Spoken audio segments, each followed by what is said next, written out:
কবিতার নাম ঠুলি খোলো। কবি তপন কুমার মাহাতো। তোমরা ওঠো, তোমরা জাগরিত হও, তোমরাই তো ভারতবর্ষের আসল মূল জাতি।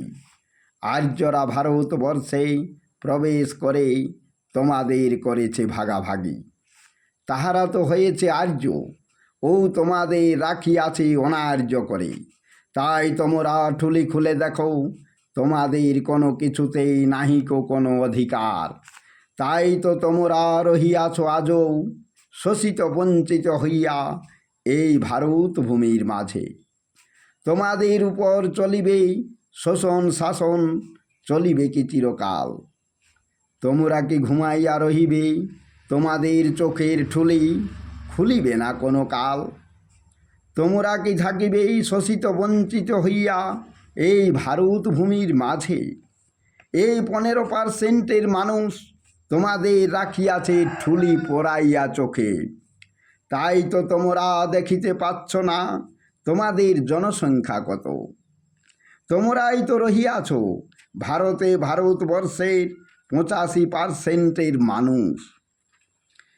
তাই তো এই 15% মানুষ তোমাদের উপর করিতেছে শোষণ ও শাসন।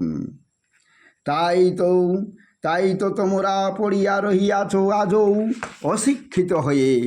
তাই তোমরা শিক্ষা দীক্ষায় হও উন্নত, তবে তো তোমাদের চোখের ঠুলি যাইবে খুলিয়া।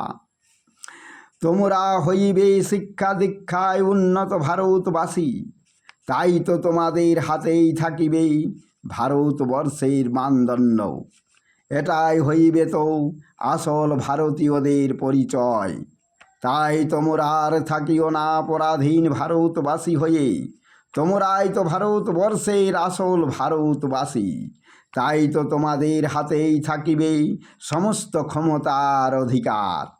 পার্সেন্টের দিক থেকে তোমরা হইবে সর্বত্রই বিরাজমান। অফিস আদালত থেকে নেতা নেত্রী ও মন্ত্রী সবই হইবে তোমাদের।